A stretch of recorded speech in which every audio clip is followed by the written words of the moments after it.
नमस्कार, आप सुन रहे हैं गूंज 90.8 FM। आपकी अपनी आवाज, मैं हूं आपके साथ आपकी अपनी आरजे कल्पना। शो है एक मुलाकात, और एक मुलाकात में आज हमारी खास मेहमान हैं अनुमा आचार्य जी, राष्ट्रीय प्रवक्ता कांग्रेस।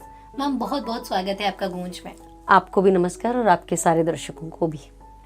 तो मैम, शुरुआत करते हैं आज के सफ़र की। तो जैसे कि मैम, आप करियर वाइज अगर हम बात करें तो आप इंडियन एयरफोर्स में रही, विंग कमांडर, आपने वहाँ सर्विस दी। तो सबसे पहले तो मैम मैं यही जानने के लिए एक्साइटेड हूँ कि कैसी ये जर्नी शुरू हुई, सर्विस से सीधा पॉलिटिक्स कैसे? मैं जब इंडियन एयरफोर्स में थी, और एक अच्छी बात आपको बताना चाहती हूँ कि मेरी पहली पोस्टिंग ग्वालियर थी जी। मैं लॉजिस्टिक्स ऑफिसर हूँ, जो कि एयरक्राफ्ट के खरीदने और उसके कॉन्ट्रैक्ट मैनेजमेंट, परचेज मैनेजमेंट, इन सब से, पिन से लेके एयरक्राफ्ट तक एयरफोर्स का सब कुछ हम देखते हैं। तो वहाँ मैं थी और पहले महिलाओं का पहला बैच था वो लॉजिस्टिक्स ऑफिसर्स का। तो वहाँ बहुत सारी चुनौतियाँ थी, और वो चुनौतियाँ लेते लेते एयरफोर्स में ये लगा कि हम पहाड़ भी हिला सकते हैं। तो मुझे ऐसा लगा कि अगर हम राजनीति के मंच से होते हैं और अगर हमारे इरादे अच्छे हों तो हम वाकई लोगों के एक बड़े सेक्शन को फ़ायदा पहुंचा सकते हैं, और फिर लगता है कि हमने कुछ वर्थवाइल किया। तो मैंने सोचा कि एयरफोर्स में तो अब हो गया, बहुत वक्त हो गया, 24 साल हो गए थे। तो मैंने सोचा कि जो मेरा होम टाउन है विदिशा, मैं उसके लिए कुछ करना चाहती थी। आज भी वो नीति आयोग की लिस्ट में सबसे पीछे है, पिछड़े राज्यों के उसमें है। तो इस तरह से मैंने राजनीति में आने की शुरुआत की। और समाज को तो हम सभी, मतलब लेना हम सभी को आता है समाज से, लेकिन वक्त होता है समाज को कुछ देने का। तो कल्पना यही कहेगी, जब भी मौका मिले समाज को कुछ देने का तो जरूर आगे आइए, क्योंकि बदलाव आता है हमसे, आपसे और हम सभी से। सो मैम, जैसे कि आपने अपनी जर्नी के बारे में बताया, बात करें अगर मैम एक एज एन ऑफिसर, कई सारे चुनौतियां होती हैं और पॉलिटिक्स में भी कई सारी चुनौतियां होती हैं। तो क्या डिफरेंस रहा, और क्या मतलब कैसे चुनौतियां, वहाँ की चुनौतियां यहाँ की चुनौतियों से अलग थी? देखिए, एयरफोर्स में अलग किस्म की चुनौतियां होती हैं। उसमें आप हर समय मुस्तैद रहते हैं।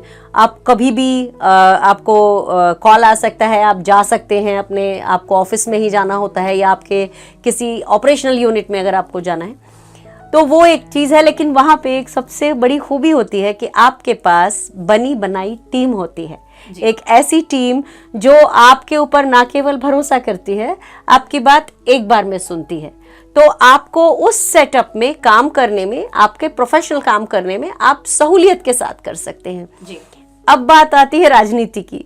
राजनीति इस लिहाज थोड़ा अलग चीज़ है कि यहाँ टीम आपको खुद बनानी पड़ती है, और ज़रूरी नहीं है कि वो आपके पसंद की टीम हो। और एक और चीज़ होती है, जब आप आर्म फोर्सेस में होते हैं, एयरफोर्स में होते हैं, तो आप किसी वक्त नाराज़ भी हो सकते हैं, और आपकी टीम के पास कोई चारा नहीं होता, उन्हें आपको ही एक्सेप्ट करना है, क्योंकि उन्हें पता है कि आप ही वो उनके साथ टीम में हैं। लेकिन यहाँ पर अगर आपका व्यवहार अच्छा नहीं रहा, आपने पब्लिक लोगों से सबसे बात करने में कहीं पर भी आपने गड़बड़ की, और कभी आपने अपने मूड को आगे लाने दिया, तो फिर आपकी टीम नहीं बनती। तो इस लिहाज से ये ज्यादा मानवीकरण के करीब का रिश्ता है राजनीति का, और जो आर्म फोर्सेस का है वो ज्यादा देश की हिफाजत से जुड़ा हुआ रिश्ता है। और दोनों ही, चाहे पॉलिटिक्स की बात करें, आर्म फोर्स की, दोनों ही देश के बेहद करीब हैं, क्योंकि एक जिससे जो फैसले लेती है, जिससे हमारा देश चलता है, और दूसरा वो लोग जो मुस्तैद रहते हैं हमारी रक्षा के लिए, सुरक्षा के लिए।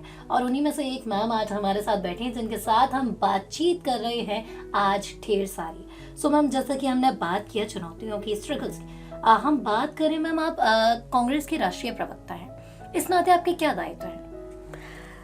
एक राष्ट्रीय प्रवक्ता पार्टी के तरफ से कम्युनिकेट करता है, संवाद स्थापित करता है। तो वो संवाद कई तरह से होते हैं। वो संवाद टीवी चैनल पे जाकर किसी पर्टिकुलर मुद्दे पर बातचीत करने का भी होता है, चर्चा का भी होता है। फिर कई बार हम अपने अलग अलग प्रदेशों में प्रवक्ता भेजते हैं, वहाँ प्रेस कॉन्फ्रेंस करते हैं। जो मुद्दा हमारी पार्टी सेंट्रली सोचती है उसको हम अलग अलग राज्यों तक पहुँचाते हैं, तो वो भी एक काम होता है। और तीसरा काम ये होता है कि जब चुनाव होता है तो आप मीडिया प्रभारी बनके उस पर्टिकुलर क्षेत्र में जाते हैं, और वहाँ के लोगों को आपकी पार्टी कैसी है, क्या सोचती है, किस तरह से वो दूसरे उन लोगों से अलग है जो आज की सत्ता में है, ये सब बताने का दायित्व होता है। और जैसे कि मैम आज हमारे साथ है बतौर कांग्रेस की राष्ट्रीय प्रवक्ता, जिनसे आज हम बात कर रहे हैं, और बहुत सारी ऐसी बातें हैं जो अपनी पार्टी को लेकर वो आज हमारे साथ साझा करने वाली हैं। और पहले भी कई सारी प्रेस कॉन्फ्रेंस में मैम ने ये बात कही है अपनी पार्टी को लेकर, जो उनका विजन है, जो उनकी सोच है। मैम अगर हम इसी चीज़ को लेकर बात करें तो कांग्रेस एक ऐसी पार्टी है जो सबसे पुरानी पार्टी है हमारे देश की। उसी के बाद एक और पार्टी आती है जो आज वर्तमान में सत्ताधारी पार्टी है। क्या कैसे दोनों एक दूसरे से अलग हैं, और क्या मतलब आपका पर्सपेक्टिव है, क्या आप सोचती हैं दोनों को लेकर? मैं थोड़ा सा जवाब लंबा है, लेकिन मुझे उम्मीद है कि आप मेरी पूरी बात समझेंगी। जो हमारे दादा और नाना जी की पीढ़ी थी, उन्होंने अपने सामने देखा था, तभी भी आरएसएस थी, और तभी भी हमारे पंडित नेहरू थे, हमारे महात्मा गांधी जी थे, वल्लभ भाई पटेल थे। तो उस पीढ़ी ने अपने आंखों देखे आकलन करते समय ये पाया कि जो लोग उस समय स्वतंत्रता प्राप्ति के लिए आगे बढ़ के लड़ रहे थे, देश को उनके साथ होना चाहिए। तो हमारे दादा और नाना की पीढ़ी ने महात्मा गांधी को चुना, और इसीलिए आज भी हमारा देश गांधी का देश कहलाता है। और हमारे देश की उस अहिंसक सत्याग्रह के बाद आपने सुना होगा मार्टिन लूथर किंग ने, नेल्सन मंडेला ने गांधी के उन्हीं आदर्शों को अपनाया। तो इस तरह से हम देखते हैं कि पूरे विश्व में गांधी जी जो है वो इस कारण से भी कि अहिंसा के रास्ते से उन्होंने वो चीज दिलाई।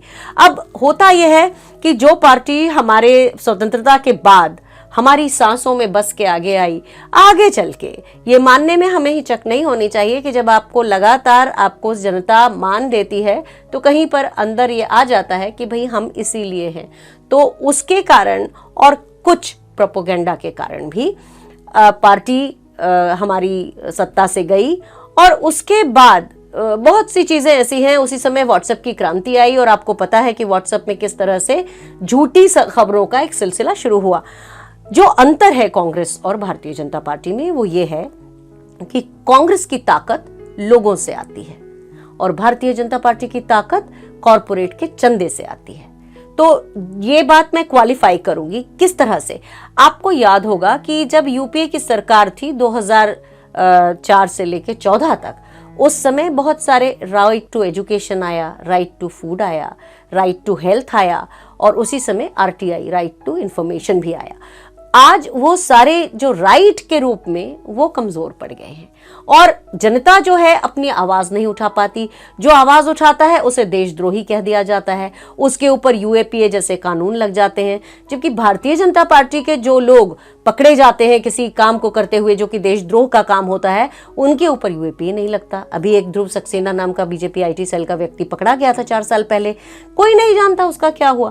तो इस तरह से, क्योंकि कांग्रेस लोगों को मजबूत बनाती है, जब लोग कांग्रेस को कमजोर बनाते हैं तो लोग अपने आप भी कमजोर होते हैं। ये हमारे देखने में है और ये प्रमाणित है जी। तो मैम अभी हमने बात की क्या डिफरेंस है आपकी पार्टी में और बीजेपी में।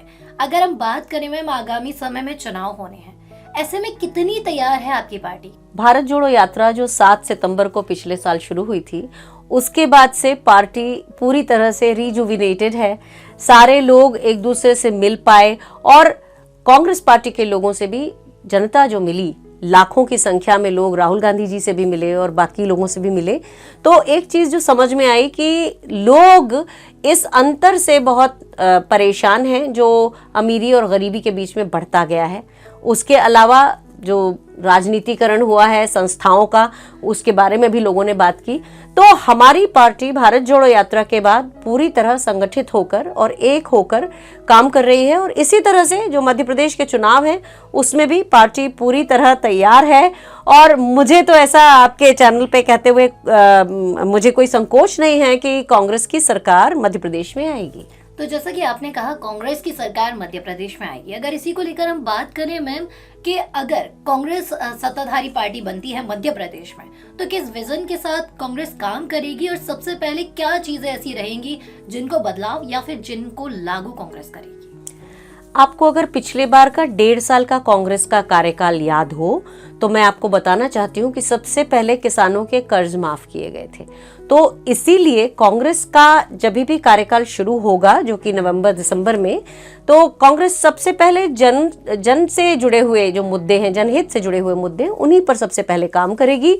और वो मुद्दे जिनके बारे में हमने लोगों को कहा है कि 100 यूनिट बिजली माफ, 200 हाफ और 500 रुपए का गैस सिलेंडर, फिर हमने बात की है ओल्ड पेंशन स्कीम की भी बात की है। तो वो 5 जो चीजें हैं उनके ऊपर हम सबसे पहले कार्यवाही करेंगे, और उसके बाद हम, जैसे पिछली बार हमने जो रेत माफिया था, जो पत्थर माफिया था, इन सब के ऊपर लगाम लगाई थी, तो वो भी साथ साथ में होता रहेगा। उसके अलावा प्रदेश में इन्वेस्टमेंट के लिए कमलनाथ जी ने पिछली बार एक मीट ही नहीं की थी, उसके बाद इन्वेस्टमेंट आने भी लगा था, लेकिन उसी बीच सत्ता लोकतंत्र की हत्या करके हमारे हाथ से चली गई।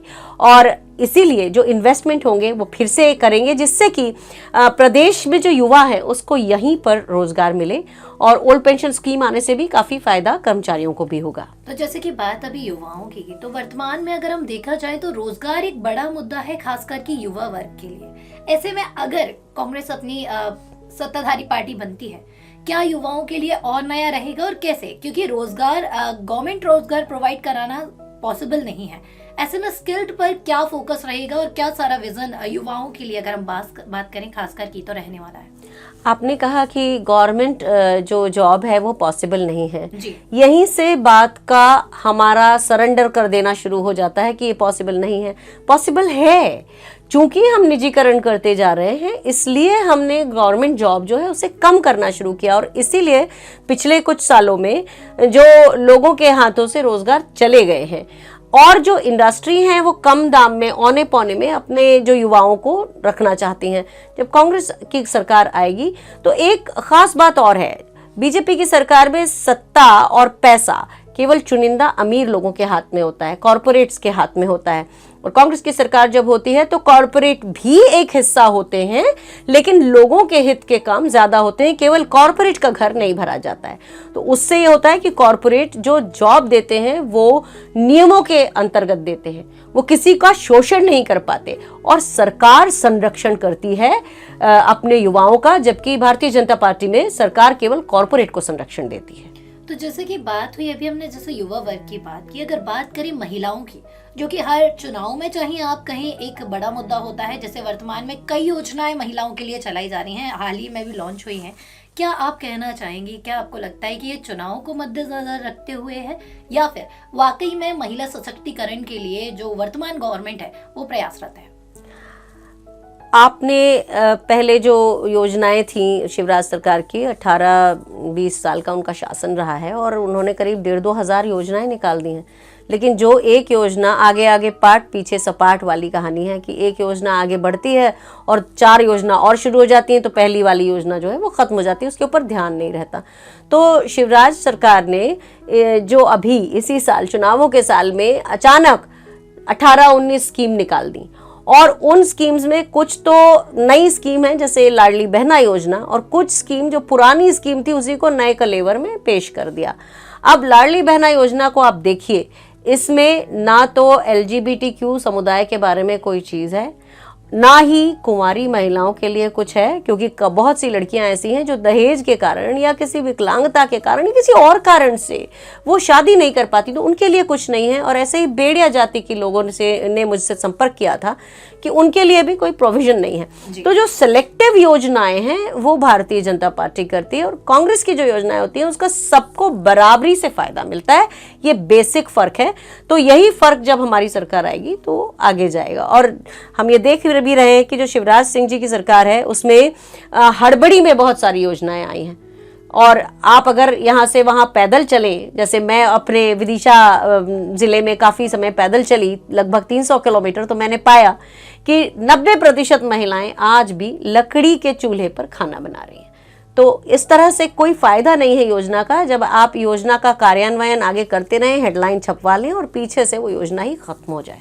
और राजनीति का मुख्य उद्देश्य होता है समाज के हर वर्ग, हर समुदाय तक पहुंचना, और जो कहीं ना कहीं हमारी और आपकी भी जिम्मेदारी है तो साथ मिलकर अगर हम और आप आगे आएंगे तो बदलाव संभव है। और यकीनन जैसा कि मैम ने अपने पार्टी का विजन बताया, पार्टी के बारे में बताया, मैम आज हमने आपसे बहुत सारी बात की, बहुत सारी चीजों को जाना आपके बारे में, आपकी पार्टी के बारे में। जाते जाते ग्वालियर वासियों को क्या कहना चाहेंगे? मैं ग्वालियर वालों को ये कहना चाहती हूँ कि एक तो आप सबको बहुत सारा प्यार, लेकिन साथ में ये ध्यान रखिएगा कि कंक्रीट का घर बनाना या कोई इमारत बनाना बहुत आसान चीज़ है, 3-4 महीने में हो जाती है, लेकिन एक घर को बनाना, उसे संजो के रखना, इसमें बरसों बरस लगते हैं। तो ये अंतर पहचानना है कि आप कंक्रीट की इमारतों को देखकर लोगों के अंदर की जो प्रॉब्लम्स हैं उनको ना भूल जाएं और उनकी चमक धमक में ना खो जाएं, और इस बार आप मध्य प्रदेश के भाग्य निर्माता बनिए, यही कहना चाहती हूँ। और कल्पना आपसे यही कहे कि जहां भी हैं, जैसे भी हैं, अगर मध्य प्रदेश के निवासी हैं तो चुनाव होने के समय मतदान जरूर करें, क्योंकि ये हमारा हक ही नहीं, हमारी जिम्मेदारी भी है। और ग्वालियर वासी जिम्मेदार बहुत हैं, तो अपनी जिम्मेदारी भूलिएगा मत।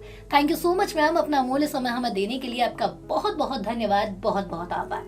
सो ग्वालियराइट्स, ये था एक मुलाकात में आज का सफर। अगले हफ्ते फिर होगी आपसे मुलाकात एक नए मेहमान के साथ। तब तक कहीं मत जाइए, सुनते रहिए कल्पना के साथ गूंज 90.8 FM, आपकी अपनी आवाज।